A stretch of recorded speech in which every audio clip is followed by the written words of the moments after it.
Hi friends, आप सभी का आपके अपने YouTube चैनल यूपीएससी इन्फो 24 में स्वागत है। तो दोस्तों, हम उम्मीद करते हैं कि आप सभी लोग स्वस्थ होंगे और खुश होंगे।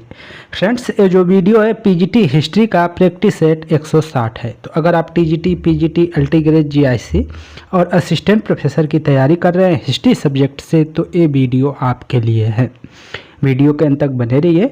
वीडियो पसंद आए तो वीडियो को लाइक करिए और चैनल पे दोस्त नए हैं तो चैनल को जरूर सब्सक्राइब कर लीजिए। तो स्टार्ट करते हैं आज का पहला नंबर क्वेश्चन, जो 106 नंबर से शुरू हो रहा है। क्वेश्चन आपका एमपी असिस्टेंट प्रोफेसर 2017 में पूछा गया क्वेश्चन है।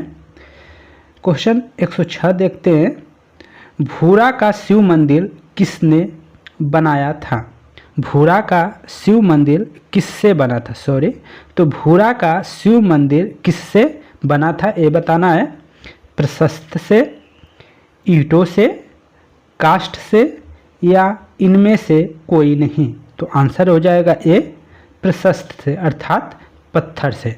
तो भूरा का जो शिव मंदिर है, भूमरा का जो शिव मंदिर है वो किससे बना था? तो प्रशस्त से बना था। ऑप्शन ए आपका सही हो जाएगा। व्याख्या देख लेते हैं। भूमरा का शिव मंदिर प्रशस्त अर्थात पसार से बना हुआ था। यह मध्य प्रदेश के सतना जिले में स्थित है।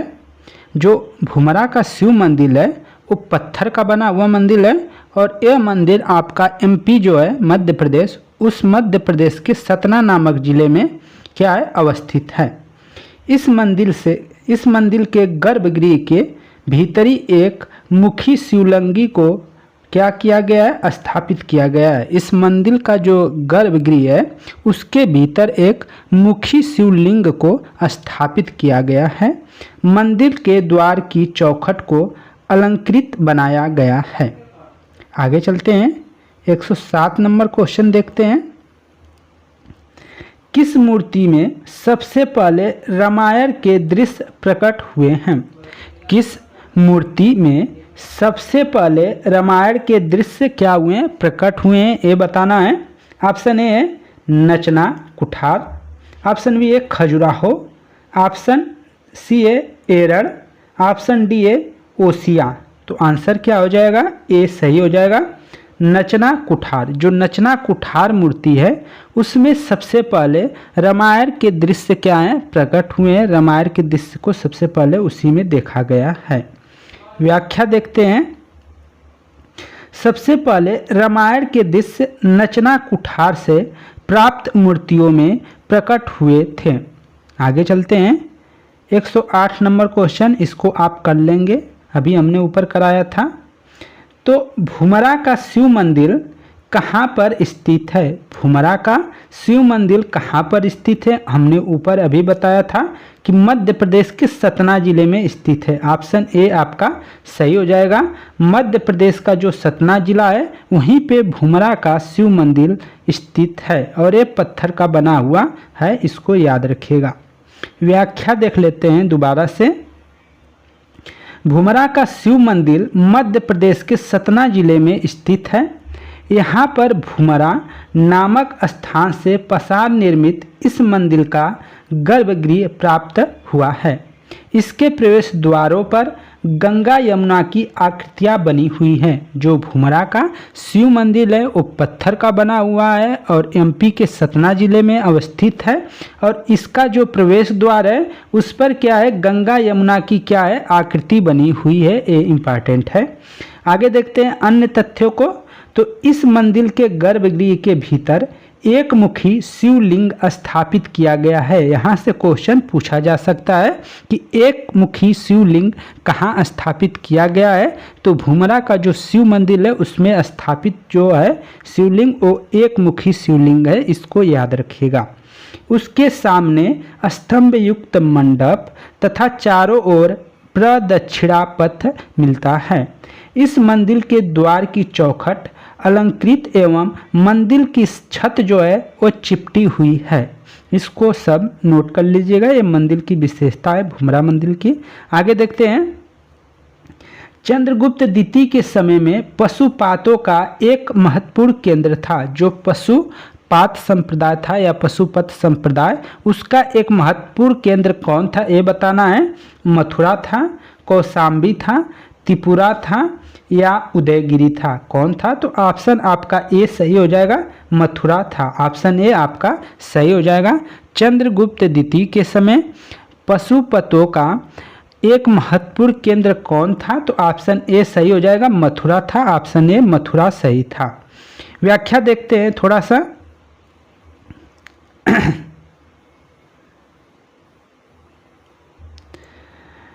पशुपत संप्रदाय शैवों का सबसे प्राचीन संप्रदाय है। यहाँ से भी क्वेश्चन बन सकता है। तो पशुपत जो संप्रदाय है वो शैवों का सबसे प्राचीन संप्रदाय है, जिसकी उत्पत्ति ईसा पूर्व की 2री सदी में हुई थी। पुराणों के अनुसार इस संप्रदाय की स्थापना लकुलिस अथवा लकुली नामक ब्रह्मचारी ने किया था। तो पशुपत संप्रदाय जो है शैव संप्रदाय का सबसे प्राचीन संप्रदाय है और इसकी जो स्थापना किया है वो लकुलिस अथवा लकुली नामक ब्रह्मचारी व्यक्ति ने किया है। इस संप्रदाय के अनुयायी लकुलिस को शिव का अवतार मानते हैं। इसका प्राचीनतम अंकन कुषाण शासक होवेस्क की एक मुद्रा पर मिलता है। इसका जो अंकन मिलता है वो होवेस्क के सिक्कों पर मिलता है। चंद्रगुप्त विक्रमादित्य के समय 3 लेख मथुरा नगर में मिलते हैं। पहला लेख जो है गुप्त संवत 61 का है। जो पहला लेख है वो क्या है? गुप्त संवत 61 का है। इस शिलालेख में उदयाचार्य द्वारा उमतीश्वर और कपिलेश्वर नामक शिव प्रतिमाओं की प्रतिष्ठापना का वर्णन मिलता है। खंभे के ऊपर त्रिशूल तथा नीचे दंडधारी रुद्र अर्थात लकुलिस की मूर्ति है। चंद्रगुप्त के शासन काल के उपलक्ष्य में उपलब्ध लेखों में से यह सबसे क्या है? प्राचीन है। इस तत्कालीन मथुरा में शैव धर्म के होने की क्या है? पुष्टि होती है। इससे क्या है? तत्कालीन जो आपका मथुरा है वहाँ पर शैव धर्म होने की क्या है? पुष्टि होती है। आगे चलते हैं। 110 नंबर क्वेश्चन है, पीजीटी में पूछा गया क्वेश्चन है। निम्न में से कौन सा ग्रंथ ऐतिहासिक महत्व का नहीं है? कौन सा जो ग्रंथ है वो ऐतिहासिक महत्व का नहीं है ये बताना है।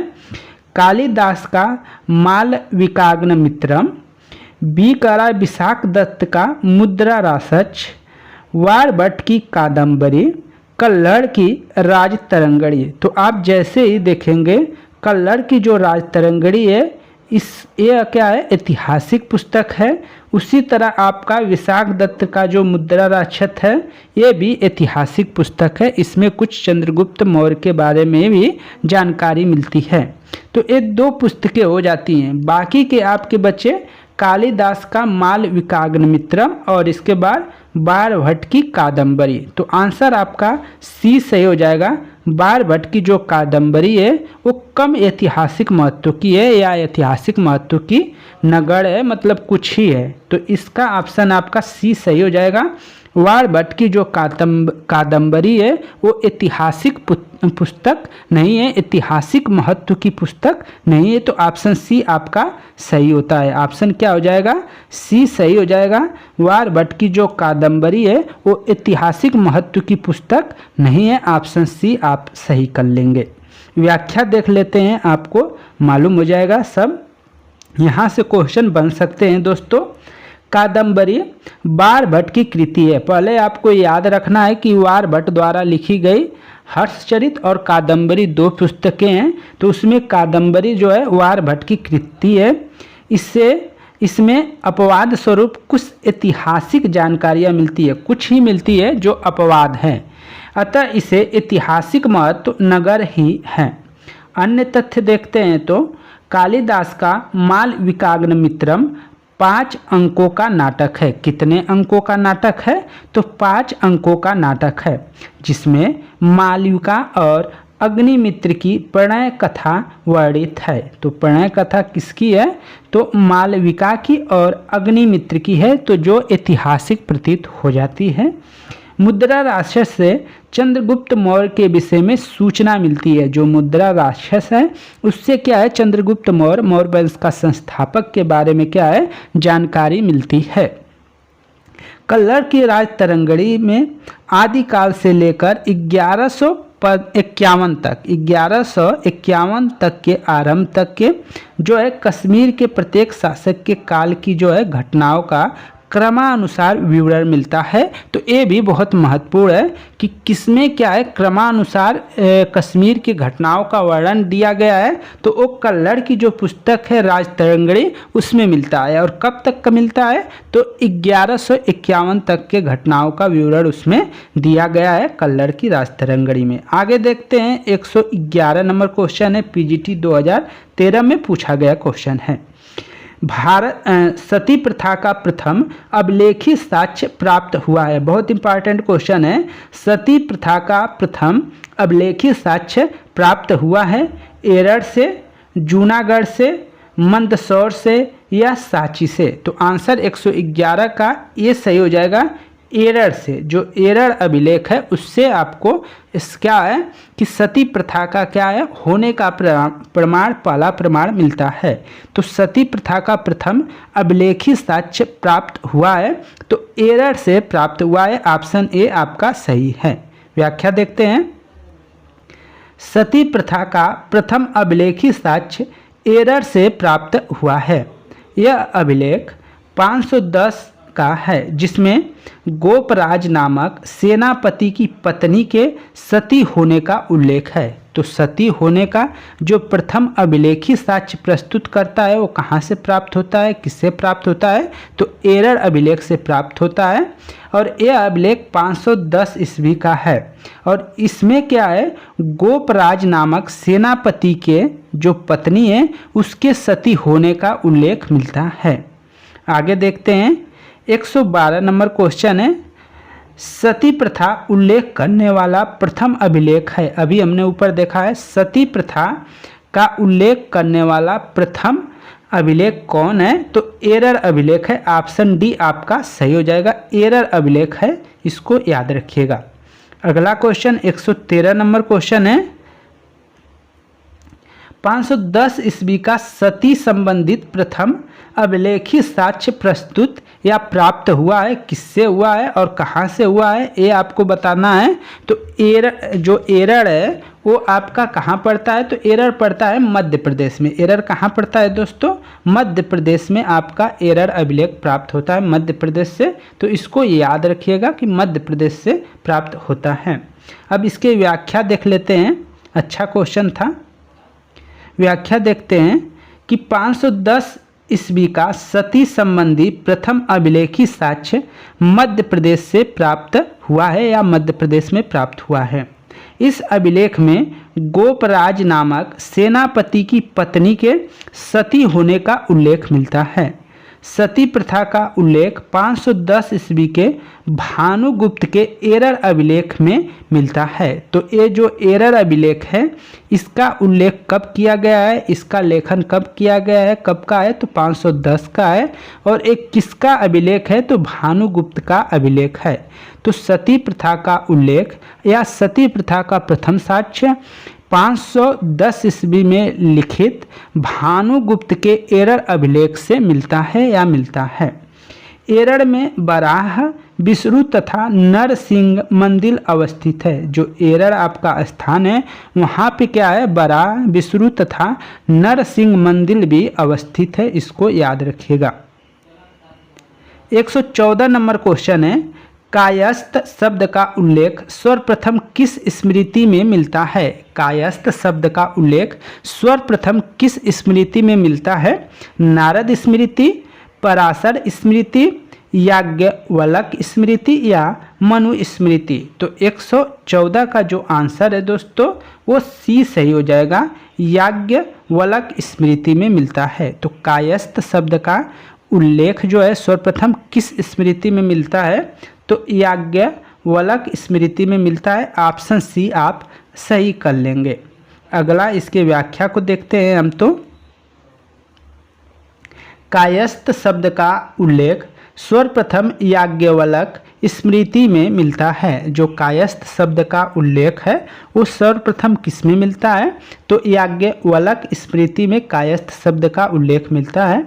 जबकि गुप्तोत्तर काल की ओसनम स्मृति में एक जाति के रूप में उल्लेख मिलता है। ओसनम स्मृति में एक जाति के रूप में उल्लेख मिलता है। आगे देखते हैं, जैसे कायस्थ शब्द का जो सर्वप्रथम उल्लेख है वो किस स्मृति में मिलता है? तो याज्ञवल्क स्मृति में मिलता है। जबकि गुप्तोत्तर काल में ओसनम स्मृति में जो कायस्थ है उसका उल्लेख एक जाति के रूप में मिलता है। इसको याद रखिएगा। ऋग्वेद के पुरुष सूक्त में चारों वर्णों, ऋग्वेद का जो पुरुष सूक्त है उसमें चारों वर्णों का क्या है, जिसमें ब्राह्मण, क्षत्रिय, वैश्य और शूद्र हैं, को विराट पुरुष के 4 विभिन्न अंगों से उत्पन्न कहा गया है। ऋग्वेद के जो पुरुष सूक्त है उसमें चारों वर्णों का क्या है, उल्लेख किया गया है और उसमें बताया गया है कि ये जो 4 वर्ण हैं ये आदि पुरुष या विराट पुरुष हैं, उन्हीं के विभिन्न अंगों से क्या है, इनकी उत्पत्ति हुई है। जैसे माना जाता है कि जो सर है उससे क्या है, ब्राह्मण की उत्पत्ति हुई है, भुजा से आपके क्षत्रिय की उत्पत्ति हुई है, वहीं जो है आपके उदर मतलब एक कमर के से आसपास से वैश्य की, और नीचे जो पैर से है वो शूद्रों की उत्पत्ति हुई है। तो ये सब वर्णन किया गया है पुरुष सूक्त, ऋग्वेद के पुरुष सूक्त में। तैत्तिरीय संहिता में वैश्य वर्ण का मुख्य उद्यम जो है कृषि और पशुपालन बताया गया है। तैत्तिरीय जो संहिता है उसमें जो वैश्य वर्ण है उसका मुख्य जो काम है वो बताया गया है, कृषि और पशुपालन बताया गया है। सर्वप्रथम पराशर स्मृति में कृषि को ब्राह्मण वर्ण की वित्ति निरूपित किया गया है। सर्वप्रथम जो पराशर स्मृति है उसमें कृषि को ब्राह्मण वर्ण की वित्ति को निरूपित किया गया है। सर्वप्रथम जबालो उपनिषद में चारों आश्रमों का उल्लेख मिलता है। सर्वप्रथम जो है जबालो उपनिषद है उसी में चारों आश्रमों का क्या है, उल्लेख मिलता है। तो इसको नोट कर लीजिएगा। आगे चलते हैं। देखिए एक क्वेश्चन आपसे पूछा जाएगा, व्याख्या में था। तो एक जाति के रूप में कायस्थों का सर्वप्रथम उल्लेख मिलता है। एक जाति के रूप में कायस्थों का सर्वप्रथम उल्लेख किस स्मृति में मिलता है, ये बताना है। याज्ञवल्क स्मृति में, ओसनम स्मृति में, नारद स्मृति में या पराशर स्मृति में। तो ऑप्शन आपका बी सही हो जाएगा। ओसनम जो स्मृति है उसी में क्या है, कायस्थों का सर्वप्रथम उल्लेख एक जाति के रूप में किया गया है। तो ऑप्शन बी आपका सही है। व्याख्या हमने ऊपर देख लिया था दोस्तों। तो ये थे आपके 10 क्वेश्चन जो बहुत ही इम्पॉर्टेंट थे और आने वाले एग्जाम के लिए बहुत ही महत्वपूर्ण है। तो वीडियो पसंद आई हो तो वीडियो को लाइक करें, चैनल पे दोस्त नए हैं तो चैनल को जरूर सब्सक्राइब कर लें। दोस्तों धन्यवाद, नमस्कार, शुभ रात्रि।